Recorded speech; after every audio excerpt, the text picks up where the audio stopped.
The new house of my dreams was completed, and I was thrilled about the new life that was about to begin. While looking over our new home, I imagined our future life. There were many things I wanted to start anew, and I was excited. At that moment, my in-laws arrived unexpectedly. "What an unreasonable daughter-in-law you are. We are going to live here from now on. Move your parents somewhere else." "What are you saying?" Confused, I asked my husband, but he sighed and said, "That's the reality. I'll tell your parents that." Before I could reply, my in-laws entered the house. I took a deep breath and calmly asked back, "Do you understand whose house this is?" "My name is Donna. I am 35 years old and work for a company. I have been married to James for 5 years. We have a son named Adam, who is only 4 years old but acts like an adult because he was raised among adults. Raising a child is challenging, but my days with my son are nothing but happiness. However, I have one concern. It is that my elderly parents are suffering from leg and back pain. After much consideration, I discussed the possibility of living with my parents with my husband. That's a concern, indeed. It would be a good way to repay them for everything they have done for you, and if it makes you feel secure, Donna, I see no problem with it." "Really? That's great. Thank you, James." As my husband immediately agreed, I am grateful to have married such a caring person. Thus, I began preparations to live together with my parents under my initiative, but things did not proceed without problems. My parents' house is located in the suburbs, a considerable distance from the city center. Living there would make commuting extremely difficult. Furthermore, we were unable to commute by car, making life at my parents' house a challenging situation. We were then living in a rental apartment suitable for a couple, and it was not realistic to have our parents join us. Because our son is growing, that plan is not feasible. After much thought, I came up with an idea. "James, I've reconsidered.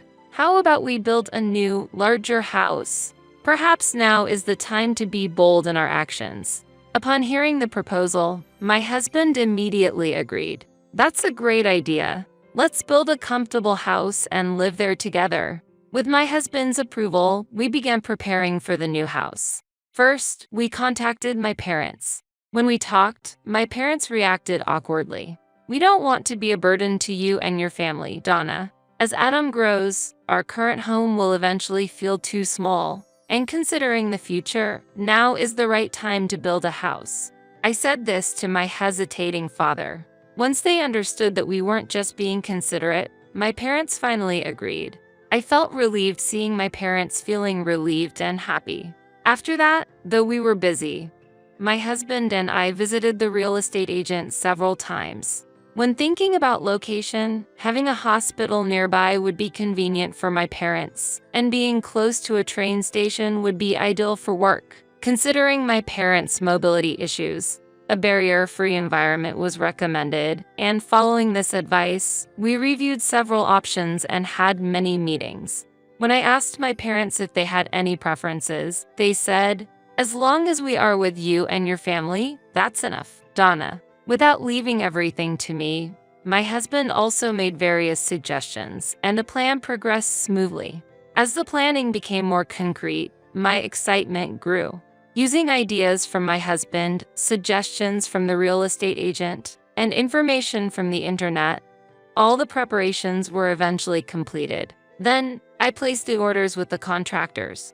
Finally, all the preparations are done. It really required a lot of effort. There were many conditions and requests.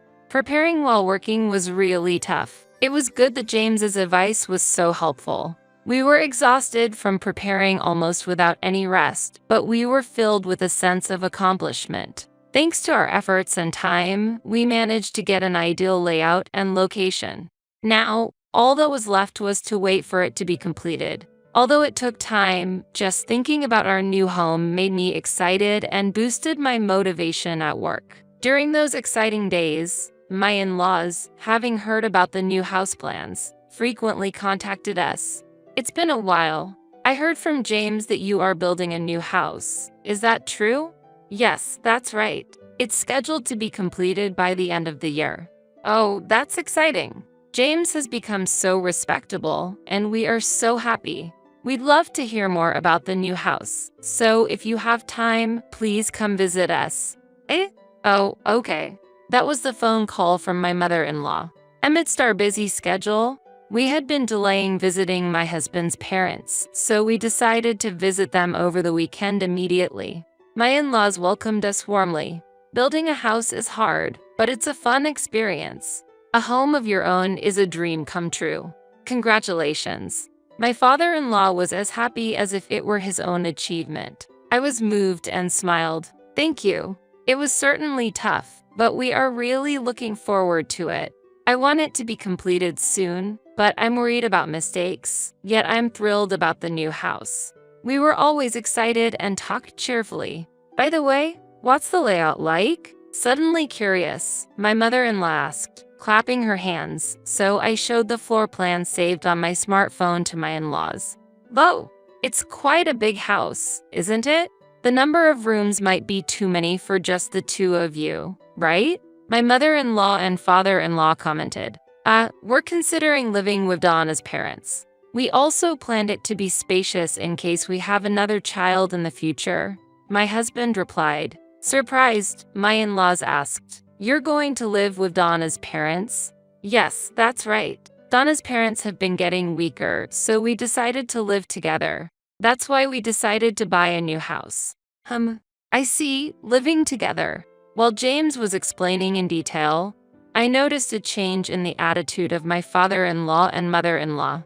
Thinking about it later, I realized that this topic might not be very appealing to my in-laws. So, I decided to change the direction of the conversation. By the way, how have you both been feeling lately? Any changes? No, not really any problems. Yes, not much different from the last time we met. My in-laws answered like that, but when the conversation settled, we returned to the topic of the new house.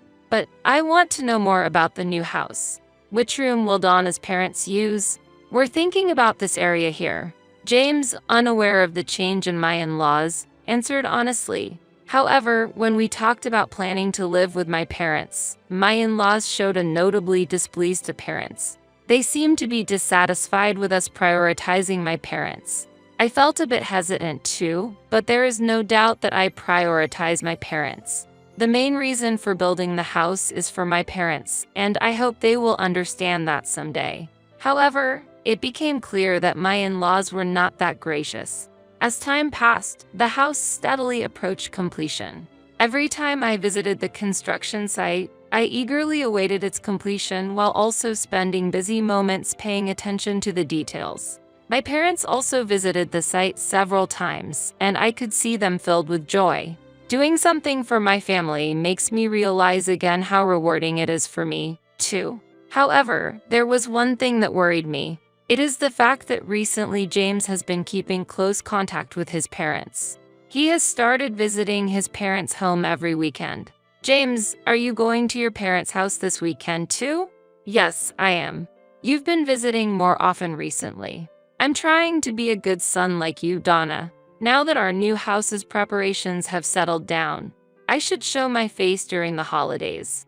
That's nice. You are really kind, James. Maybe I should come along with you. Actually, I had some concerns about my in-laws. I was worried whether they felt neglected and if that had affected their health. I thought about helping out as well, not just leaving it to my husband. But he shook his head when I suggested it. I had my doubts about whether it was the right approach, but he said, "I'm enough by myself," and went to his parents' house alone. I told him that if he needed any help, I would join him, so I believed he would call me someday.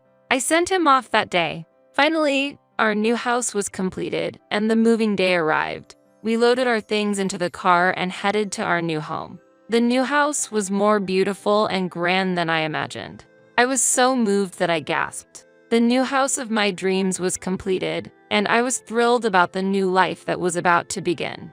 While looking over our new home, I imagined our future life. There were many things I wanted to start anew, and I was excited. In the spacious garden, we could invite my in-laws for a barbecue, and my son and husband could play there. It seemed my parents were stuck in traffic, and it would take them a while to come over.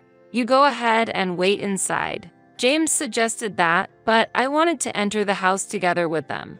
I was about to reply, "No, I'll wait here," when suddenly, my in-laws' car arrived. Why were they visiting? As I stared in surprise, my in-laws got out of the car with bright smiles. This house is really magnificent. This beautiful home is something to be proud of. That's right. It's a perfect house, meticulously planned together with Donna. My husband cheerfully responded to his parents' comments. Really, Donna's sense has indeed been wonderful. I might even admit that. Thank you, I replied as my in-laws haughtily threw out those words. After thanking them, they began unloading heavy luggage from the car. I approached my in-laws in surprise and asked, "Please wait. What are these bags for? What are you trying to do?" To my question, my in-laws gave a shocking reply. "What do you mean?" "Of course, we are bringing these bags into the new house." "What?" With my mouth agape in astonishment, my mother-in-law sighed and responded, "What an unreasonable daughter-in-law. We are going to live here from now on. Move your parents somewhere else." "What are you saying?" As I exclaimed in surprise, my mother-in-law shook her head in disbelief and crossed her arms arrogantly. Normally, a daughter-in-law should respect her husband's family. That's why it's only natural for us to live in this new house. That's out of the question. Hurry up, contact your parents. We need to put our luggage down and we don't have time to attend to you, my mother-in-law declared haughtily. Struggling to understand, I looked to my husband for help, but he responded without changing his expression. "That's the reality. I'll tell your parents that." "Wait a minute. What are you talking about? We built this house to live with my parents. Please don't be so selfish." As I protested, my husband sighed in frustration. You still don't understand? You should just serve me. Your parents will manage somewhere else." I clenched my fists in anger. My husband was already influenced by his parents. Perhaps until then, his true nature was not apparent, and it has only just become clear. "Stop standing there, come help with the bags," his parents ordered and confidently proceeded into the house. Even though I am the owner and had yet to step into the house, their unreasonable behavior infuriated me. Wonderful. The decorations are beautiful and luxurious. With faces filled with joy, my in-laws inspected every corner of the house. My anger reached its peak, and I said to them coldly, "Do you understand whose house this is?" "What?" Caught while they were in a good mood, my in-laws turned to face my question. "Whose house?" "This is James's house, of course." "You think it's a shared property between husband and wife? Such a presumptuous thought is inappropriate. It's audacious for you to claim the new house for yourself when you're being looked after by James." Both my father-in-law and mother-in-law criticized me harshly without giving me a chance to argue. It became clear at that moment that my in-laws were unaware of our financial situation. It seemed James had not explained anything to them. It's unnatural for a house built by James to be shared with his wife. Really, such a presumptuous daughter-in-law is rare. I pity James for having a wife and in-laws like this. My in-laws did not cease their critical words based on their misunderstanding. Finally reaching my limit, I stared sharply at my husband and his parents. "I understand your point. If it really comes down to you all living here, then I will need James to reimburse me for my investment in this house." At that, my in-laws tilted their heads in confusion. "How much money did you actually contribute? The amount you're talking about must be trivial. Why are you making such a big deal out of it?" They responded while bursting into laughter. I glanced at my husband, who remained silent, his mouth firmly shut. Filled with anger, I blurted out, "Why are you silent? You really have a lot of nerve. It's unbelievable that you would hide something so important." Well. When pressed, my husband fidgeted and averted his gaze. At that moment, my mother-in-law intervened and demanded, "What are you trying to say?"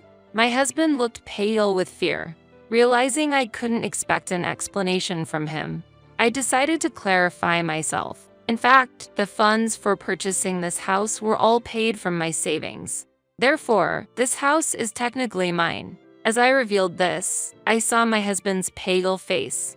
It was as if he had held his breath. I continued, "If you want to live here, you need to repay the $330,000 used to build this house immediately." My declaration shocked my in-laws, and they were left speechless. The next moment, they turned to my husband, pressing him in a panic. "James, is that true? Is Donna really the owner of this house?" Faced with their questions, my husband seemed to have no choice but to admit the truth. Looking slowly at my nodding husband, he explained, "Actually, Donna purchased this house. She is very capable and already holds a managerial position. Her salary is significantly higher than mine. But James, you have been working at your current job for a long time, right?" "That's right. You graduated from a prestigious university. You should be earning a high salary." My in-laws insisted. My husband, having a high sense of pride, must have been spinning the story to suit himself. However, even he couldn't hide his disturbance under the relentless questioning from his parents. "Actually, I recently made a big mistake.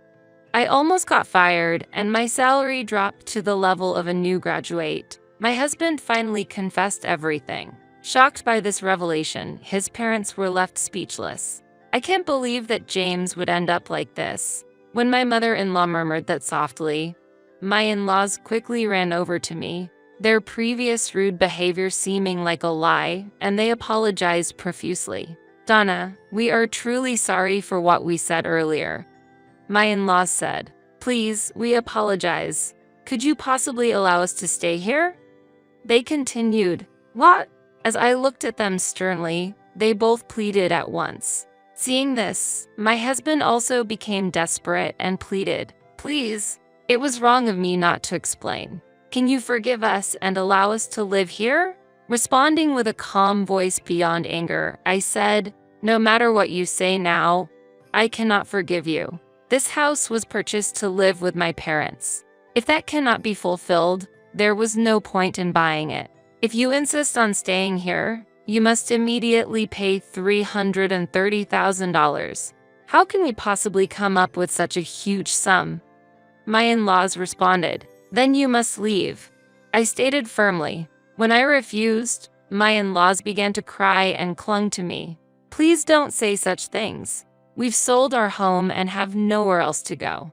Donna, please forgive us. Please allow us to live here with your parents too." Unbelievable.